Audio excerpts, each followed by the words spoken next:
Hello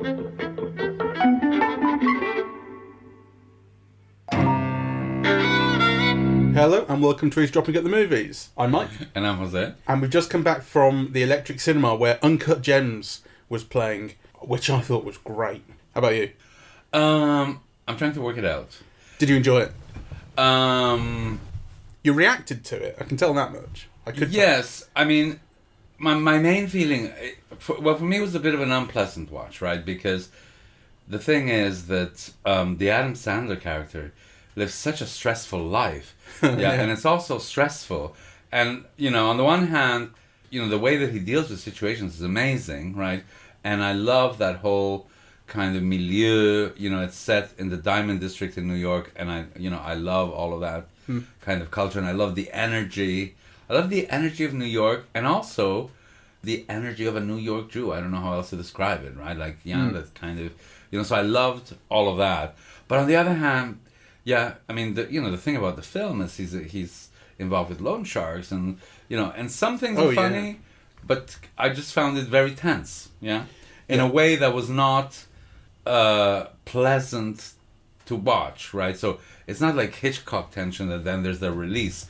I mean, in this film, it starts off a problem and it gets worse and worse and worse and worse. When you say pleasant, do you mean, is there a difference between it being pleasant to watch and pleasurable to watch? Because I don't think it's pleasant, but I took a great amount of pleasure in it. Well, I think it's very well put together, tension and drama and stakes and all that kind of stuff. I thought all of that was good. I thought it was also kind of raw, really. You really felt the combination of people's mixed emotions, and needs. And I think, we were talking about Bombshell the other day. I mean, this film, the character that Adam Sandler plays is on a completely exponential, different level of complexity, right? Like, you see the character, he's got competing drives. I mean, he's got this thing going with his girlfriend, he's got this thing going with his wife, he's kind of got the children, he's part of a family, he's part of a business, and he's got like kind of different and competing emotions that change from day to day, actually, about all of those things. So that is brilliant. On the other hand, I feel, I didn't like the character much. I didn't like the situation. I don't want to see this. I'm stressed out myself. Fuck off. Yeah. Well, let me say what it's about to get into it. So, Adam Sandler plays this, as you say, jeweler in the Diamond District in Manhattan named Howard Ratner. He's Jewish. He's sort of, however old Adam Sandler is, 50-odd, maybe early 50s, late 40s. And he's got a family, he's also got a bit on the side, and he's in with loan sharks. His loan shark is actually his brother-in-law. And as you said, there is this competing kind of network of sort of dependencies going on. Like, one thing depends on another. So right at the start of the film, he receives this package he's been waiting for a long time, which is this Uncut Gem, as the title says, which is this black opal full of beautiful colours, but uncut, it's still kind of in the rough. And as far as he believes, this can go for $1 million. According to, it's like, whatever he said, $3,000 per carat, and it's 600 odd carats. It all multiplies up. So he's looking forward to selling this.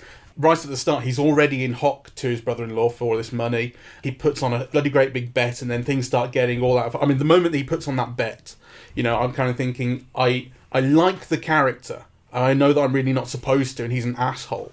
I think actually that first shot where you're introduced to him is great. It's so witty. It starts off on a close-up of his colonoscopy and pulls out. So literally, you're looking at a close-up of an asshole. Yes. Like, I think that's kind of what the film is... I think that's a joke. Well, except, how do you think it rhymes with the ending? Well, I think that's interesting as well, because... and we should say at this point, spoilers. That we are going to spoil this film, so before we get any further, I'd say go and see it. I think it's cracking. It will be on Netflix at some point as well. I saw the Netflix logo at the start, so clearly they're distributing it in some sense. The end of the film is a close-up on a bullet wound in his face. He's shot right at the end. Yeah, I mean, I thought that was kind of like, it's...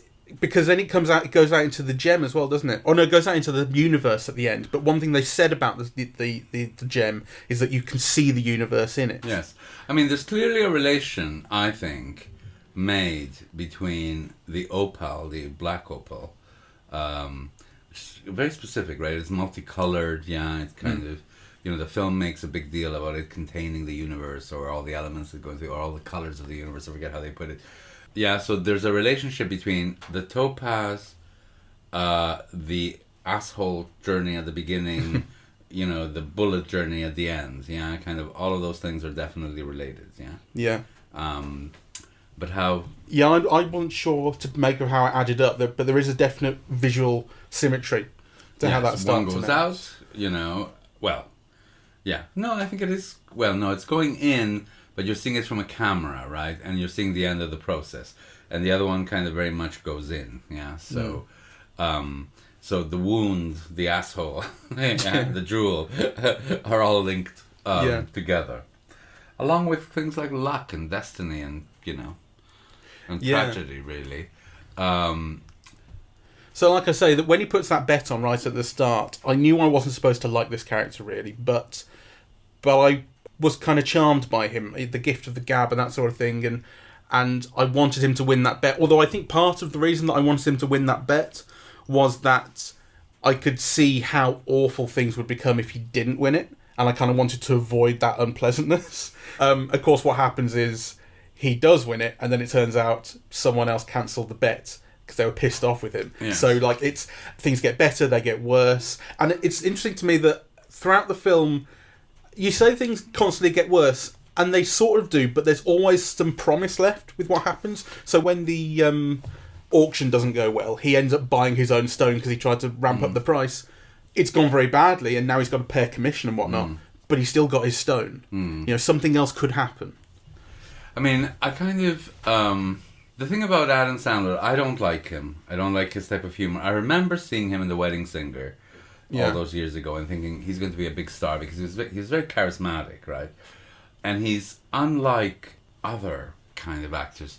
He lets you in. But in this film, I did think there was something that you were a little bit at a remove from him. I thought he was great. But his usual kind of charisma or charm or all of that is kind of stripped bare, really, yeah? And the moment where he breaks down, I think, is kind of very moving.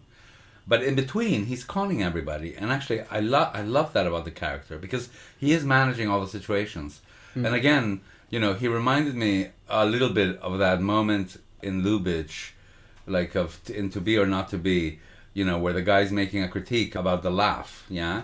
And he goes... can I make a suggestion? And the guy goes, no, well, can I make a recommendation? Right? Or I kind of, he's got an argument going, and every time kind of somebody else refuses, he shifts. Yeah, but he keeps going and going and going. Yeah, I thought that was kind of, recognizable of a culture that I grew up in Montreal. Yeah, and I kind of, there was an excitement and an intelligence. And on the other hand, you think, it's not going to get you anywhere. It's also, yeah. I mean, it might drive up the price, but... after a certain point, it's not going to get you anywhere, yeah? Yeah. It's kind of amazing that girl loves him so much in this, Although, you kind of feel... Maybe you feel like she's been conned as well, but there is affection between them, real affection. There is affection. Well, again, I think these are the great things about this film. Yeah, because I think it brings out that complexity. There's affection, but there's also exploitation. There's imbalance. Yeah, he's got a wife, she's an employee... Right? Yeah. Kind of, you see all of those power dynamics at work as well as the affection, yeah? Yeah. So, I like that very much about this film, actually. I think, and that applies to almost everything. Do you think that part of the remove that you feel from Adam Sandler's character, Howard, in this, I noticed this, is he always wears glasses, and sometimes you can't see his eyes through them. Yes. Either they're shades, or there are reflections in them. And...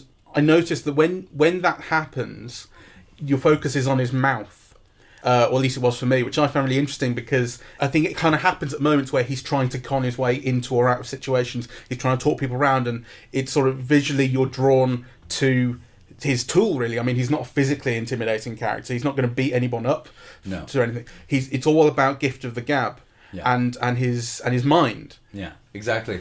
I mean, I think, for an actor to let himself be shown the way Adam Sandler has here is quite amazing, right?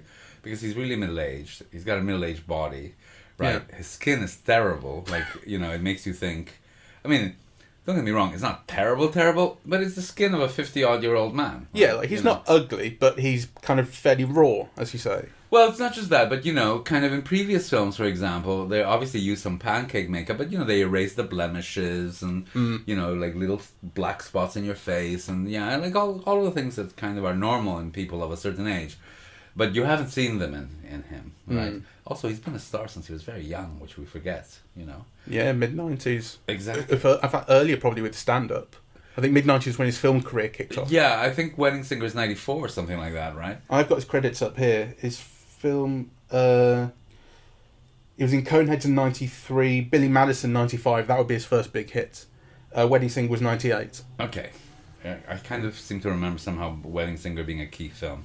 Oh, it was a key film, but just not his first. Right. Yeah, but early on. Yeah, but that's what made him a film star, I think. I would suggest Billy Madison and Happy Gilmore. Oh, Happy Gilmore. That was 96. But Happy Gilmore was like an indie hit, wasn't it?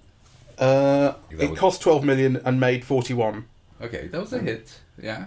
Yeah, and Billy Madison just before that cost 10, made 26.4. Yeah, but those are kind of small hits. And The Wedding Singer? Yeah.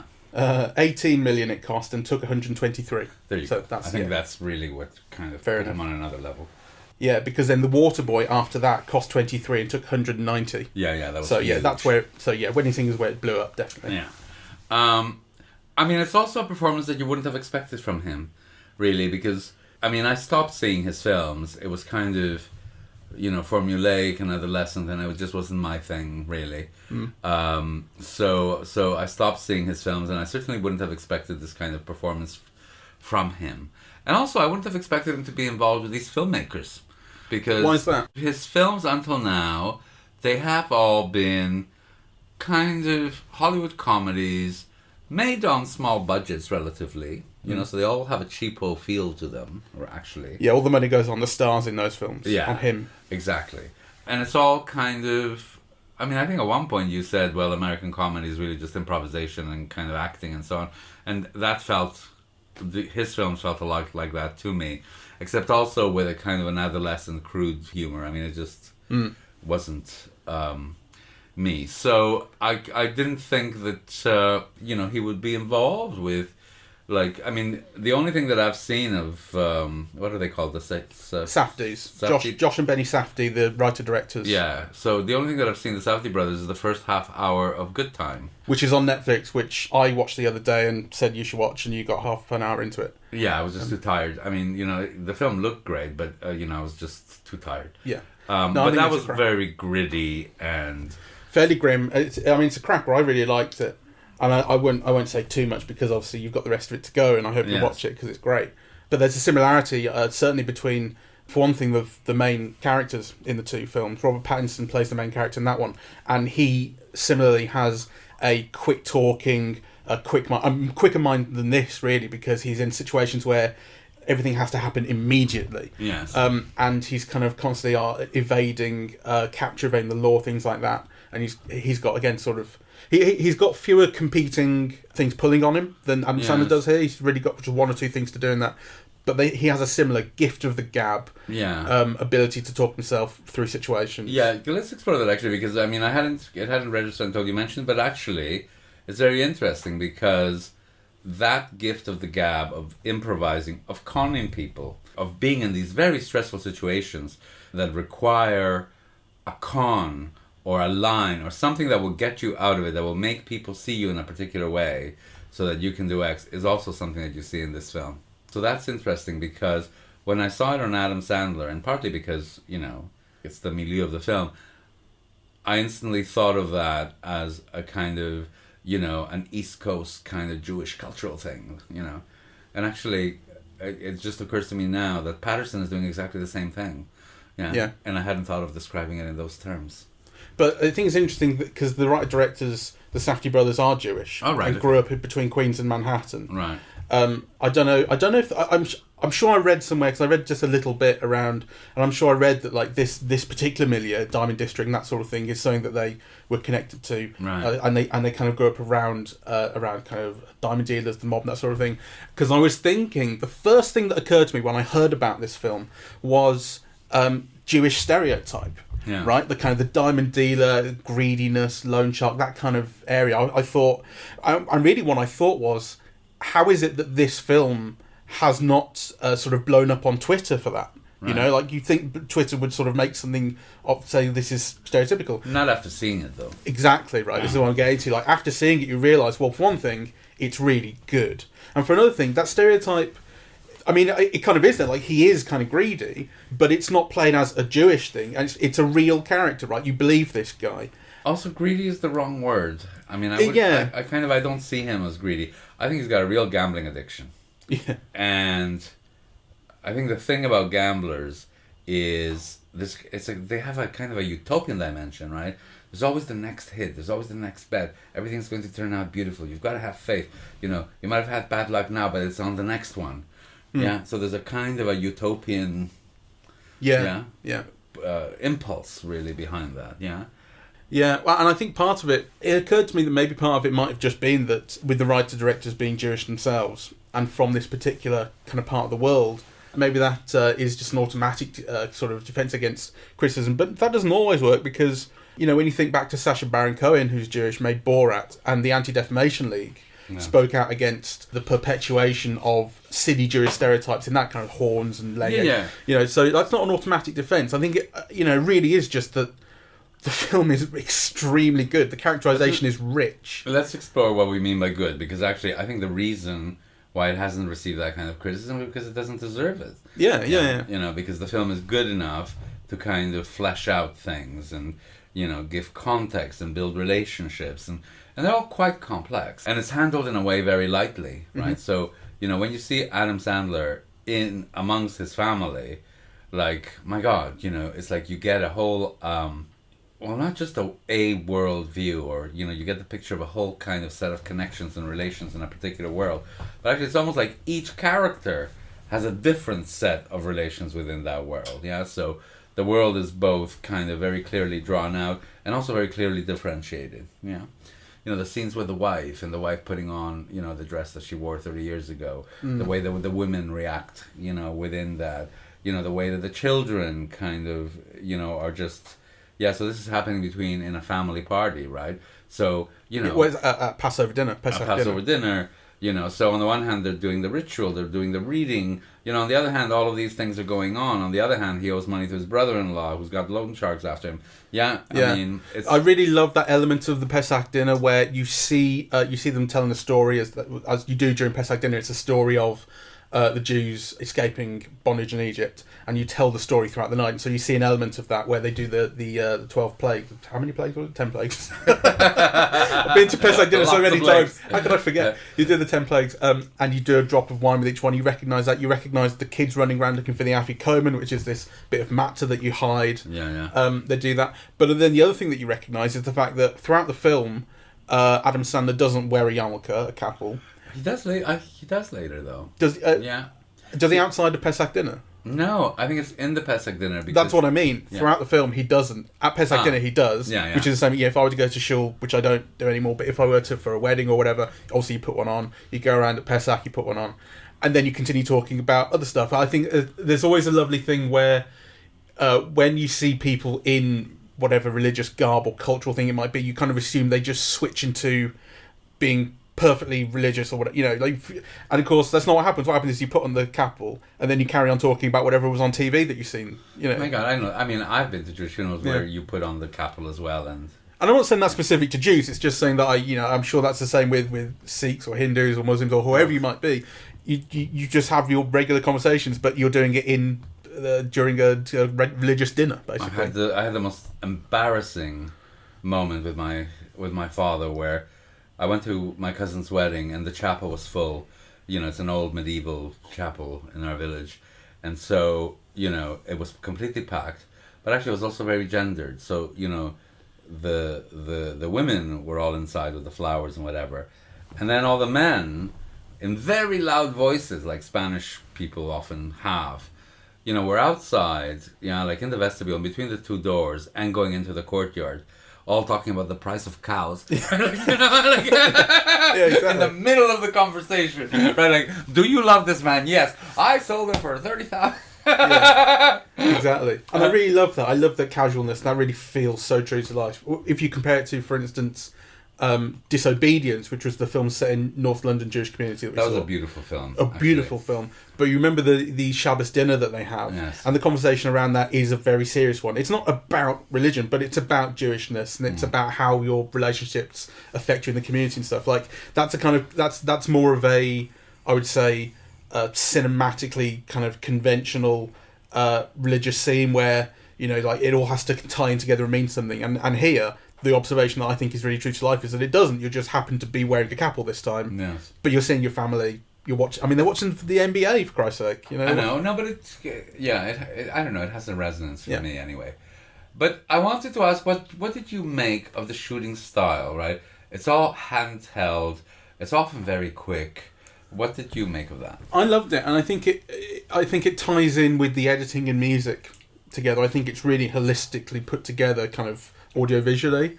Early on, the music, the way the film is soundtracked, is quite dominant in those early scenes where you're getting to know the character. Yes. And it plays almost as montages. So these are dialogue scenes that happen in his apartment or in the shop, but you only hear snatches of dialogue because everyone's talking over each other and the music's quite loud. Which initially I sort of found frustrating. I wanted to hear what the conversations were, but then you kind of get the point that all the details aren't really the point here. It's the feeling of energy and the feeling of a kind of continuing kind of day that it creates that I think is interesting. And I think it was actually really brilliantly kind of soundtracked and edited. And it was shot on 35mm film as well. Okay. I read. That's interesting. And you can see, yes. You know, I think what you were saying about Adam Sandler's face, the pockmarks, that sort of thing, I think it kind of helps to show them up maybe, or it adds to them with the kind of grain. There's a cleanliness that is missing. Yeah, but there's also a kind of a gentleness in a way, like a texture. Because, you know, one of the things that I don't like about digital is how often the film is just too sharp, right? Like, well, that's what I mean. Yeah, like, yeah, exactly. Yes, the softness of edges of things. Like, it's not out of focus at any point, but there is a different quality. Yes, okay, I see that. Well, what did you make of the? I wasn't sure. Yeah. Maybe I'm getting old, or like I was trying to figure out what is the aesthetic of this film. Why are these choices like? When is the camera moving? When isn't it moving? Is it just kind of improvised? Did they just shoot a lot of stuff? And put it together in the editing room? Kind of, you know. It certainly, they could have made it that way if they wanted to. You certainly feel like that might be. The shooting style lends itself to snatching shots. Yes. So I was just kind of, trying to figure it out, really. I'm always thinking, well, like, why is the camera moving? It has to have a reason. Well, in this film, it's moving all the time. And yet, on the other hand, you sometimes see Adam Sandler's face constantly framed. Like a frame within a frame. And actually constantly anguished also. Like he's always in trouble. He's always kind of, looking at a window or through a mailbox or through something with people outside waiting to get his money. That shakiness.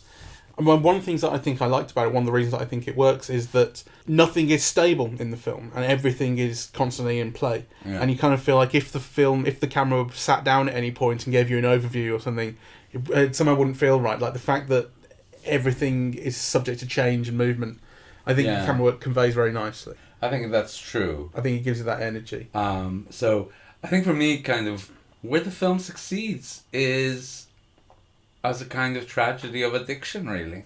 Because on the one hand, the film is very clever about contextualizing things, about giving reasons. So you're told at the very beginning, it's like these poor guys, these poor Jews in Ethiopia who are mining this, right? And who are clearly like very exploited and so on. So the Adam Sandler character is somebody, who's not a nice person in many ways. He is kind of benefiting from the exploitation of others. He's got a deal kind of going. And actually I suppose I wanted to ask you about, what do you make of the relation between the basketball player and the Adam Sandler character? Because, there's definitely, you're meant to make something of that relation, but also the film really focuses almost exclusively on two worlds. A black subculture of celebrity, rappers, nightclubbing, and then, this Jewish culture around the Diamond District. The Diamond District and crime. That's where the criminal element comes Well, in. the crime ties both of them together on some level, yeah? Yeah, but the criminals, or criminals might be too strong word, but the loan sharks, the money lenders, that sort of thing, they are Jewish here. Right. Okay. You know, the black characters are. Well, the Lakeith Stanfield character is on the hustle because he's the one who brings them together and wants to sell the watches, and he's got fake Rolexes. But everyone else is a consumer. Yes. Really, and they want to show off the status. And although the thing that's interesting about the basketball player character is his relationship to the gem isn't about that status. He sees this gem and he becomes kind of connected to it. It's about luck and destiny and so on. Yeah, which is like gambling. Yeah. Right. But I also made me think of like it's kind of a sports person superstition, like you're always wearing the same pants or whatever. No, it's definitely a superstition. But you know, I mean, you know, by its very nature, superstition is something that, you know, doesn't have any logical sense, but that you believe in, right? You know, and that you think will bring you luck. And actually, the Adam Sandler's views on gambling is exactly that, right? It is about luck and chance, and everything will be better tomorrow, and yeah. It kind of is, but it's. I think it's definitely at odds with the way the basketball player relates to the gem, because he really does seem to, you know, like I say, be connected to it. The moment he sees it, he needs it, and there's something mystical about it. Yeah, and there's that thing of it. I mean, it doesn't really play it this heavily, but there is that moment of he has the gem the first night and he plays out of his skin at the game, and then when he gives the gem back, he plays very badly. You know, so the film and it almost says, it puts lines in, I think, Adam Sandler's mouth to that effect. But it doesn't ever really say it has like mystical powers. It just says the guy thinks it has mystical powers. It also puts lines in Adam Sandler's mouth about the bonding of them. But the difference between him and the way Adam Sandler relates to gambling is I don't think you really get anything about destiny and the gambling. You maybe get a line that's kind of braggadocious about, you know, I just see the way... When he puts the bet on, I think the first time, he has something about, I reckon it's going to come off in a very braggadocious way, and the guy's taking the bet says this is the stupidest bet I've ever seen. But it comes across as not as something that he believes in kind of destiny or fate or anything like that. I don't think. It's just something that he wants to come off, and I think it is more of a vice for him than something that he needs in that sense. Well, I think it's worth exploring. So on the one hand, for the basketball player, it's a fetish. He strokes it. He thinks it brings him luck. Yeah, he feels it makes him connected to the universe, and into history and ancestry and things like that. So do you think that Adam Sandler sees his own gambling as science? I.e., that it's a logical bet. When the guy who takes that first bet says, this is the stupidest bet I've ever seen, you don't get any pushback from Adam Sandler that says it's not stupid. And you think probably he would probably admit that it's stupid, but I think he likes the risk. That's kind of what I get. I don't think you really... I don't get any impression from the Sandler character that he either thinks it's to do with luck or destiny, or that he thinks it's something that he has like a key to scientifically. I think he just likes the gamble. That's what I get. Okay. Can we talk through the film structure? Yeah, so how are we introduced to him? Yeah, walking down the streets. Is that it? Well, it's the colonoscopy first, and then it's walking down the street on the phone. Yeah. Talking about money. Yeah, and so we instantly see that he's embroiled in all of these financial problems. And then he makes that bet that he wins but is removed, right? Yeah, that's the brother-in-law calls it off. Yeah. Then he loses his girlfriend, he loses his wife, he loses his money, and the opal that he's lent to the basketball player is initially not returned. Then it's returned, but he can't open the door. Yeah. Yeah. So there is kind of like a structure, and actually the film is really, I think, a tragedy, because it really does just keep getting worse and worse and worse. And actually, I was thinking about the film that it could only end one way and be a serious film. Yeah, because actually you could have made a happy ending. It would have been very easy. Well, yeah, right at the end when the bet wins, that second huge bet with $165,000, it comes off, and the brother-in-law, who's been kept in that airlock for 2.5 hours or however long the game is like happy with it. Yes. Yeah, he's basically ready to forgive him, and it's the thug who shoots him. Yeah. And then shoots his boss. Yeah. And then like thuggery just wins out in the end. They just steal all his shit, and that's the end of the film. And why do you think the guy shoots him? I think he's clearly pissed him off throughout the entire film, and been a kind of thorn in his side. And for me, I just went, that is as simple as he hates having been locked up in that place with no water. You see how hot and sweaty and all the rest he is. I thought it was about being disrespected throughout, Yeah. you know, and it was just like one step too far, really. Yeah, and he just lost his shit and shoot him in the Yeah, head. so, you know, so Adam Sandler's been like enjoying having orgasms over the way the film, Yes. the game has been going, whereas he's been in this shitty hole without air, you know, watching it all go by and be feeling trapped, right? It's like, And he has no incentive to forgive him because he's not the one who's going to make any money out of this bet. He's not the boss. Yeah. You know, the brother-in-law is the boss, the loan shark, and he stands to gain out of this. He's going to get paid back and probably then some, but not the thug. Yeah. The thug's like, fuck this. I mean, I thought it was shocking, and I didn't anticipate it. But I thought it was funny too. I mean, I thought the film could only end that way unless you just, you know... If it had all gone well, you'd say that's a cop-out. Yeah. I did find it a grim experience watching it. You know, it's relentless. Horrible thing after horrible thing after horrible thing happens. Yeah. You know, and like he's fast-stalking his way out of situations, sometimes in such stressful situations, you know. He's got people waiting to kill him at his door, and he's having a conversation about selling an opal on the other, right? Yeah. And he keeps kind of focused, but you're feeling the stress, yeah? Like, Yeah. You know, and it gets worse and worse and worse. Yeah, like, so actually, to have him win at the end, it would have been like, I don't know, Pretty Woman or something. Like, it would have been an emotional release. Yeah. Yeah. So, you know, it would have reunited him with his girlfriend. So, like, you know, kind of would have been a happy solution and an emotional release. You would have come out of the theater feeling good. You know, whereas actually kind of you come out thinking, oh, this is an interesting film. It might be a great film. Yeah. This is not a commercial film. It's Adam Sandler playing against type.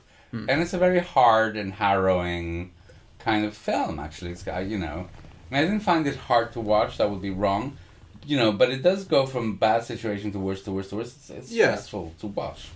You know, it does have comic elements in between, which do work. But it's still, I did find it a stressful watch. So to me, it's not a commercial prospect. Actually, I bet you that without Netflix, a film like that would never have been made in the current climate at all. You know, these I don't think it's Netflix that made it. I do think, from what I can tell on the internet, they do seem to have picked it up for distribution. Okay, well, let me tell you, I can't imagine a major studio, you know, making this film. I think it's the production companies are Ilara Pictures, IAC Films, and Cicalia Productions. So small, you know, and A24 distributing it in the States. Okay, who are kind of they're like the biggest of the indies types, like them and Annapurna sort of thing. Okay. So, I mean... Premium filmmaker brand sort of thing. Yeah. Yeah, I kind of... I have mixed feelings about it, you know, because on the one hand, I do think it's really quite wonderful, yeah, and I'm glad they did it, and it's a risk about everybody, and it really is a complex kind of depiction of a person with an addiction, you know. I think the film would have been better with more humor. Yeah. I found it quite funny, but do you think I found it funnier than you did? I'm not sure about that. I mean, there are also elements that I found funny. Yeah, like you said, I did respond to it. But I also think I would have liked more of them, right? I would have liked more to release some of the tension and the stress, or even like, you know, because, I mean, he doesn't have a sense of humor about a situation, you know, and it's very difficult to get one. And actually nobody else does either. No, that's true. No one in the film, but apart from when Idina Menzel, the wife, sees him kind of pleading to her with his eyes, and she laughs in his face. That's about it. But that's also not... I mean, I don't know whether I laughed or not. But actually, that's also not funny. It's very cruel. Yeah, but she finds it funny. That's it. Well, she laughs. That's what I mean. She has a sense of humour about it. But that's... Well, I don't think that's even a sense of humour. That's a laughing at him very harshly. Yeah, yeah. So that's a type of humour. It's not nice, but it's... Yeah, but that's not the same as the film having a sense of humour. I mean, she's a cruel No, So I know, she but you didn't must say have- the film doesn't have a sense of humour. You said he doesn't have a sense of humour, and no one else does. But I generally agree with you. I think it's not a film that is looking to find the humour in these situations. Although I think the absurdity in them and the conflict in them, I think, can be funny. Yeah. But it's not looking to mine it for laughs. Well, the thing is, I wish there had been a bit more, Yeah. because I think the audience would have welcomed that release, or I would have welcomed that release. Yeah. You know, yeah. I got stuck into the tension. I gotta say, I liked it. Yes. I think sometimes that kind of that pot boiler thing Yes. is kind of pleasurable in its own way. Right. Well, I mean, maybe that's just me. As I said, you know, I'm so stressed out at the moment that kind of the idea of seeing that even more stress on television. I was like, Yeah. oh, on television on the screen. I can't stand. How does he live? Anyway, I think this is a really interesting film. I think it might even be like a great film, really. I just didn't have too pleasant an experience in watching it, and even kind of thinking about it now. You know, like I'm admiring it. Right, and it does feel like a tragedy in some ways. It's kind of maybe worth more thought. When I find filmmakers basically my own age, these guys are about 35. I'm resistant You to hate them.